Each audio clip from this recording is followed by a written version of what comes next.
অদ্ভুত অদ্ভুত সব খাবার জিনিস, গোকরো সাপ ভাজা, গোকরো সাপের পকোড়া, এগুলো সব তোমরা ইন্দোনেশিয়ায় পেয়ে যাবা। টিকটিকি ভাজা, চীনে চিকেন রোস্টেড নাম শুনেছো, ইঁদুর রোস্টেড ভিয়েতনামে পেয়ে যাবে। লাল পিঁপড়ে ভাজা, তোমরা হয়তো দেখেছো অনেক গাছে এক ধরনের লাল পিঁপড়ে থাকে আর তার ডিম দিয়ে মাছ ধরে। সেই লাল পিঁপড়ে একসাথে প্রায় 20 থেকে 30,000 পিঁপড়ে একত্র করে সেই লাল পিঁপড়ে ভাজা ভারতের উড়িষ্যাতেই সেটা পাওয়া যায়, একটা চাটনি হিসেবে খেয়ে নেয়।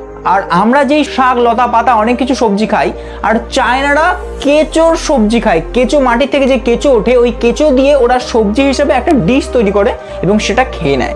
ডিমের কারি নাম শুনেছো, এটা কি অদ্ভুত, বাদুরের কারি চায়নাতে পেয়ে যাবে। মশা মেরে ফেলে দিই, চায়নারা মশাটাও শুধু ফেলে না, মশা ভাজা করে খায়। মোটামুটি 30-40 হাজার মশা একত্র করলে এতগুলো প্রায় মশা হবে, সেই মশাগুলোকে নিয়ে ভাজা করে তারা ওটাও খেয়ে নেয়। এগুলো তো খাওয়া যায়, কিন্তু আমাদের দেশে গোকরো সাপ, বিভিন্ন সাপ মানে মা মনসাকে আমরা পুজো করি, বিভিন্ন গোকরো সাপকে পূজিত হয় আমাদের দেশে বা বিভিন্ন জায়গায়। আর সেই গোকরো সাপকেই অন্য দেশের মানুষরা ভেজে পকোড়া করে খেয়ে নিচ্ছে। শুনলে কি অদ্ভুত লাগে না? ধন্যবাদ।